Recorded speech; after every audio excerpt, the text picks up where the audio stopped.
Hey, welcome back to the pod. Today I'm talking to Steve Preda. Steve is an author, speaker, and business coach, and he's built and sold an investment banking firm in Europe before moving into the United States in 2012. Since then, he has helped thousands of businesses grow their teams, revenues, and profits as a coach, EOS implementer, Pinnacle business guide, and through his books and podcasts. He has written 3 Amazon bestsellers, Buyable, Pinnacle, and Strategy OS, and hosts the Management Blueprint podcast. And Steve is on a mission to help entrepreneurs reach their ideal lives. Steve, welcome to the pod. Hey, Raul, nice to be here. Hey, it's pretty cool to have a conversation with someone who is ahead in the journey in thought leadership, in your speaking, your authorship, and in the businesses that you're built. And I think we were discussing off the show, what should we dive into? You've done so much. I think it would be pretty interesting to go through a meta-analysis of you growing, building businesses, coming from investment banking to now doing strategy. And I'd love to kind of pick your brain around that, and we can just have a conversation around the journey. Well, it's a great question. If you ask my wife, the way she sees is I'm jumping from one thing to another. I'm always changing things. I totally think it's different than that. I am evolving. And I really believe that if you're not at least for me, whenever I stop learning, I start to atrophy. I start to get bored. I start to get into a rut. So it's actually not an option for me to not continually go after things, because the curiosity of going after new things is what keeps me motivated. So that's how I roll. And my journey, I started out, went to study business. I really didn't know what I wanted to do, what I was interested in. And then I got hired by a Big Four accounting firm by accident, actually, in London. That's a story in itself.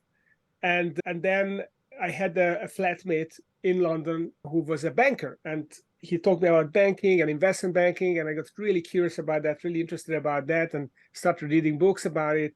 So I went into investment banking, and I started my own business a few years later, and I grew that company. And one of the things I discovered along the way is this whole idea, Michael Gerber, work on your business rather than in your business. So I was trying to implement what Michael Gerber was teaching, and then I read about traction, Wickman. So I was putting all these things into my business. And eventually I sold my business. We moved here from Hungary, Central Europe, where I'm originally from. 11 years ago, we moved over here, and I started coaching CEOs. I was trying to figure out what to do. And then I gradually gravitated to this idea that I really enjoyed working with leadership teams. Okay. And helping them grow a business, because when you just work, the CEO will either listen to you or not, either they will be accountable or not. Most of the time they are not, because they are visionary people and they just want to follow their ideas and they don't want to execute necessarily. They want other people to execute for them. So when I work with the whole team, I can really help the CEO to get their team to execute their vision. And that's what I really enjoy doing. So I became an EOS implementer, and a few years into it, I started to see some things about EOS that I wanted to change. Yeah. And obviously I could not change EOS because it's not my thing. So I left and I joined another group, and I wrote the book Pinnacle. With my co-author was the founder of Pinnacle Business Guides. And the idea behind Pinnacle was that how can you make a system like EOS, a business operating system, both scalable and also customized? So how can you bring these two things? EOS is very cookie cutter, and there are some things that are never questioned in that. It's a 20-year-old system, and I believe that we need to be smarter this year than last year, and even smarter next year. So I look for something that it's scalable, it can evolve, and also it can be customized to each company. So that's Pinnacle. And then when Pinnacle was done, I realized that there are some things that are missing or are not as deep as I think it would be helpful, and particularly strategy, in the realm of strategy. Yeah. So we talked in the Pinnacle book about this idea of the strategy stack, a set of unique activities that you can combine together to make to dig a moat around your business. Okay. That's a Michael Porter idea. And it brought the question, how are we going to actually do this? How can this be systematically done? And that's Strategy OS. It's like an EOS on top of EOS. How can you build a business systematically, step by step, a business strategy that is going to be unique? You'll have a set of unique differentiating activities, and you can carry on growing this business indefinitely. You can take it from a local Fast 50 company onto the Inc. 5000, and you've taken a company to the Inc. 5000, you know what it is, and even to the Fortune 500, possibly, if that's where you want to go. So to me, it's an evolution. To me, it's organic. But if you ask my wife, I'm just a restless soul, and then whenever she gets used to me doing something, I start something else, and it freaks her out. And that's how I see my journey. Yeah, when you have so many things, that's pretty interesting. I'd love to get your brain. Do you think in process and frameworks, or are you more tactical when you want to apply a framework? Like you mentioned, so Pinnacle has a framework, your strategy US has a framework. Are you seeing this more as a holistic piece of framework, or are you seeing this, here's how to take this blueprint and here are the actual things to implement? Here's how to actually go and roll up your sleeves and get things done. How do you come across thinking itself? So I'm actually obsessed with frameworks. Yeah. I have a podcast myself called The Management Blueprint. And the theme of that podcast is I interview business owners about their framework. So we have 175 episodes recorded, and everyone is a different framework that the business owner discovered in their business. So there's practically there's a limitless number of frameworks out there. The question is, how do you curate those frameworks into something that is practical for a business owner? And what Pinnacle does, it helps you build a well-oiled machine business. It's all about execution. How do you build a business that executes well? It's the singles and doubles, and you've got the vision, you've got a plan, you've got strategic planning process, you've got goals, quarterly objectives, you've got metrics, you've got a meeting structure, you've got playbooks. That's Pinnacle. Strategy OS is all about strategy. It's all about how do you differentiate yourself? Where does strategy come from? And how do you mold your constraints into brand promises and then unique activities? And how do you put this together so that your business becomes uncopyable, basically, because it is so uniquely different than other businesses. Are you open to diving into the 6 principles in Strategy OS? I'd love to learn, like, at the high level, what are those principles? And because it's pretty interesting what you mentioned, how to leverage constraints to opportunities, positioning. So I'm curious to know in your frame, what is the makeup of Strategy OS? So Strategy OS, the idea was that if a business is already executing well, so they implemented, I call a basic business operating system. So EOS is a basic business operating system. Scaling up, same thing.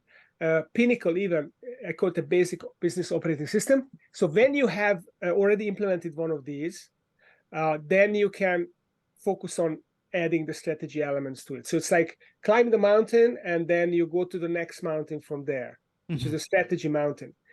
And there are 6 steps in this framework. And the first 4 steps are all about creating these unique activities and forging them into this strategy stack. The 5th step is all about expanding the business. It's going to different geographies. It's harnessing network effects in your business. And step 6 is all about, when you are already a big business, then how do you harness innovation? How do you use M&A to grow? And how do you eventually reinvent yourself when you get disrupted?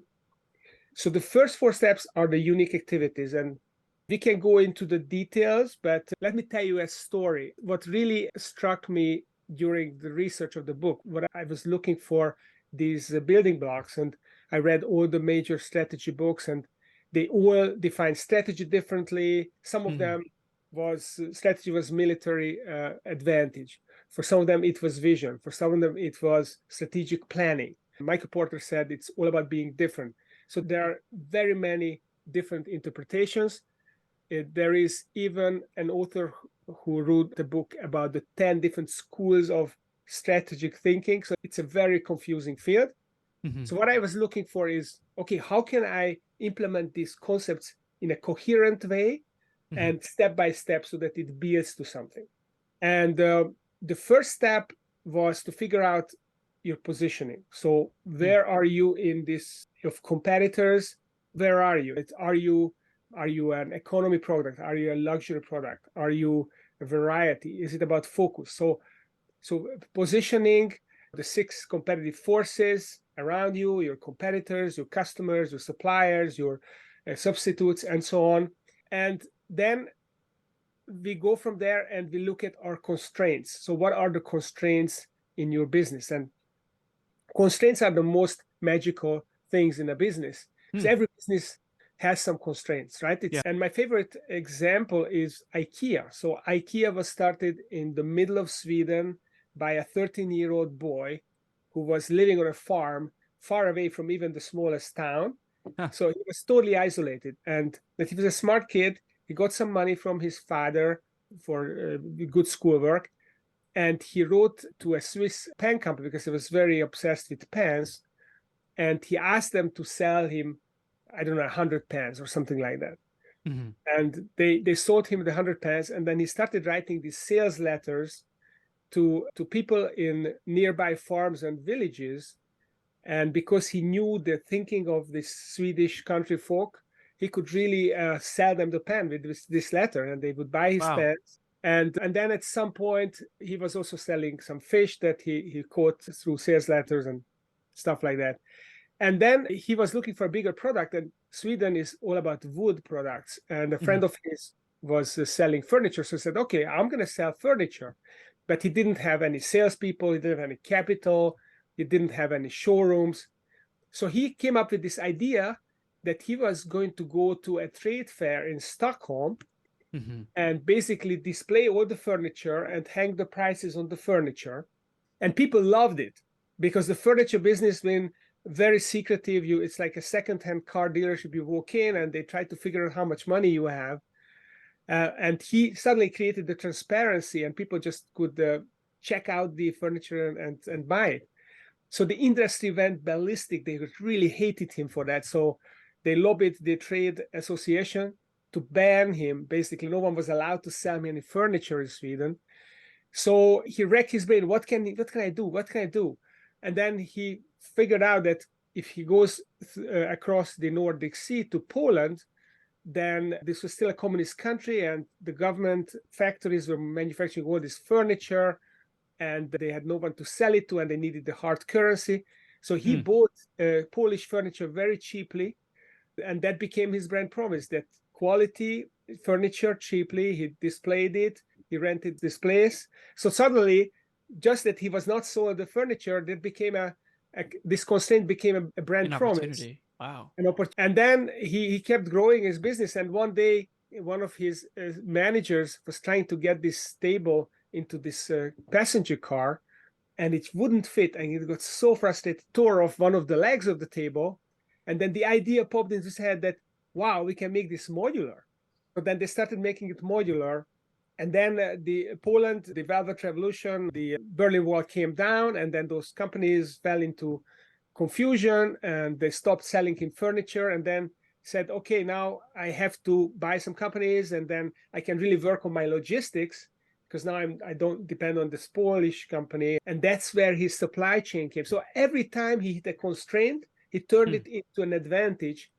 And over time, he put these advantages together, and no one can copy IKEA. He's been in business for 70 years, and the last 50 years, it's basically a dominant market leader. Number 2 is 1/10 of its size. Yeah. The number 3 is 1/20 of its size.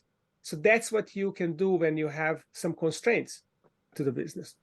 That's fascinating. In your book, do you look at how to look at constraints? Because I think this is not only strategic, but it's also how you view things and how you view opportunities. Like, how do you go through that in your book of how to view obstacles as opportunities and what to look for? I think constraints are very apparent. It's not, you don't really have to look for them. They are No, smack. but to turn them into opportunity, though, that's the art. Yes. So exactly, this is a process. Yeah. So you have your constraints. There's an implication that comes as a result of the constraint, and then the implication will lead to a solution. was a fledgling airline in England Okay. that managed to get a route. This was all monopolized before the 1980s.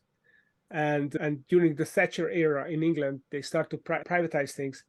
And they allowed for a second route on the London-Dublin route. And then they bid for it, and they managed to start an airline there. And it was profitable, but then as the company grew, their costs grew, and then they had an opening in the European market. They could fly to Amsterdam. But soon enough, in the late 80s, they started bleeding money, and they were trying to figure out what to do. And they came to visit the Southwest Airlines, who was the first budget airline in the world. And they looked at how they do it. And the idea of Southwest was that most airlines are unprofitable because they are not flying their planes frequently enough. And that's the biggest investment they have. All their money is in these big, expensive planes. And they fly them 4.5 times on average. And if you can get one more flight out of the plane, it's all going to be pure profit, basically. So they figured out that the implication was that they had to reduce the turnaround time at the airport from 90 minutes to 15 minutes.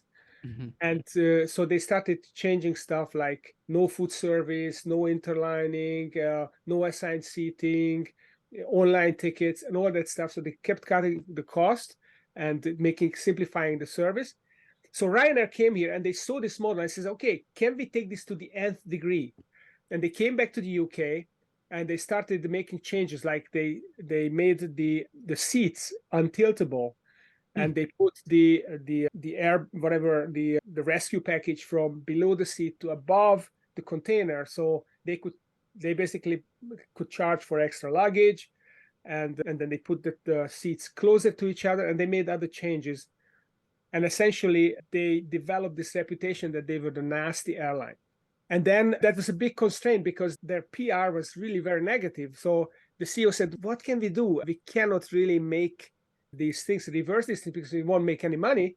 So they actually went the other way. They embraced that they were the nasty airline. And the CEO started to put out news releases that they are considering making the toilets fee a payable fee, and they would charge double for obese passengers, and they would create a section where people would have to stand up and fly standing up and stuff like that. And then there was word of mouth that, oh, these people are so nasty.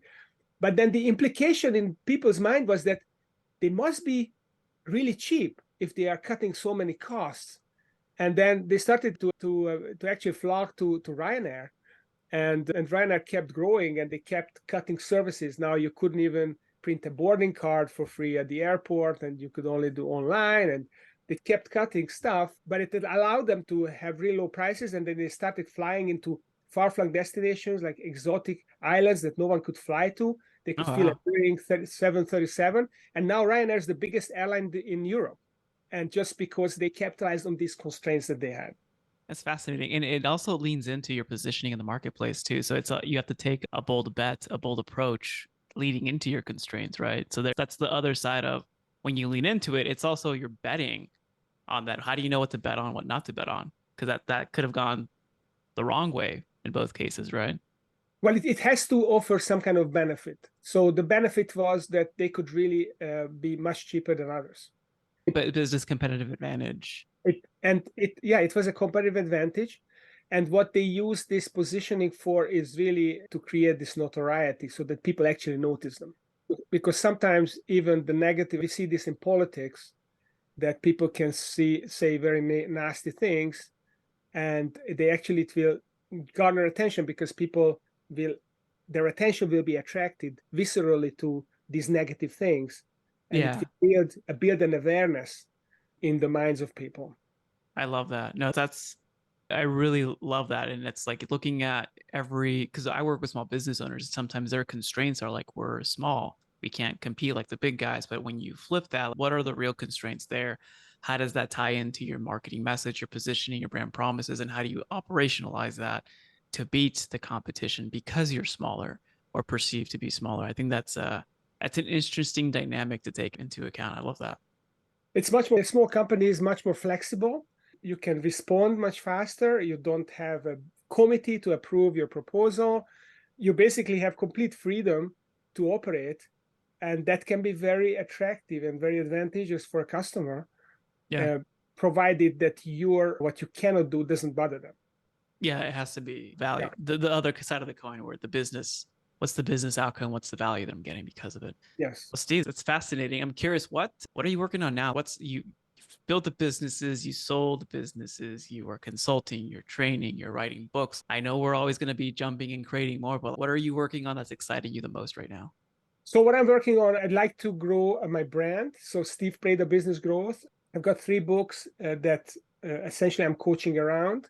Okay. So there's Pinnacle, there is strategize. So you create the business with like a well-oiled machine, and then you dig the moat around this business so that it is high margin, it's growing fast, it's uniquely differentiated.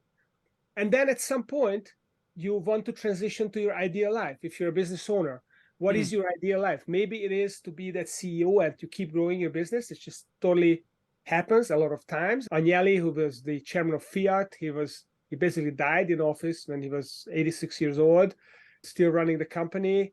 People like Richard Branson, he's never going to retire. Even Warren Buffett, he's never going to retire. So maybe that's your ideal life, but maybe your ideal life is maybe you want to travel, maybe you want to be a thought leader, a speaker, an author, and you want to work on that. Maybe you want to do some caritative activities. So whatever is your ideal life, I believe that you can take your business as a vehicle, use it as a vehicle to take you to your ideal life. And first you have to organize this business so that it executes really well. It's self-managing, it's growing, it's highly profitable. Then you want to differentiate it so that you give it, basically, you give it the opportunity to grow to a really big, successful business. And then maybe at some point you want to check out, you want to exit that business. Yeah. And or maybe you want to have your children run it, or your management team, or sell it to whoever. So that's the next thing, the transition to your ideal life. And I think us as business owners, we have this unique opportunity to we can have our ideal life. It really is possible if you have a viable business, is making money. You figured out how to make money. You just have to organize this business so that you can scale it, and then you can sell it if you want, and you can have whatever you want as your life. You just have to figure out what your ideal life is. That's fascinating. And I love the goal of the end outcome in mind and making sure that you build and design for that. That's one of the key things that I reiterate when I'm speaking on pods or training groups or on stage, is that the journey matters. We have to design for the journey, because at the end of the day, that journey that you're on, that we're on, does lead us to the destination. So design for the journey, enjoy the journey. I love that. Steve, for everyone here listening, where's the best place for people to, 1, thank you for being on, and 2, learn a little bit more about you? So you go to Amazon.com, you can buy my books there. And my website is Steve Preda with an E. So not like Prada, it's not the fashion brand, it's Preda. StevePreda.com. And you can access all my programs. You can watch my videos. There are blogs, podcasts. My podcast link is there, and my books. And essentially, you can book a meeting with me if you have some questions. So that's the best place to go. And also I live on LinkedIn. So check out LinkedIn as well, Steve Preda, or Steve Preda Business Growth on LinkedIn, and you can connect with me there as well. Awesome. We'll put the links on the show notes. Steve, thanks again. Thank you, Raul. Really enjoyed it. Great questions and great hosting. If you found value in today's podcast, please consider sharing this with someone that you believe could also benefit from this episode. You never know, you may be the catalyst that opens them up to a new way of operating their business and experiencing life. As always, it's an honor to be a small part of your journey. This is Raul Hernandez. Do good work.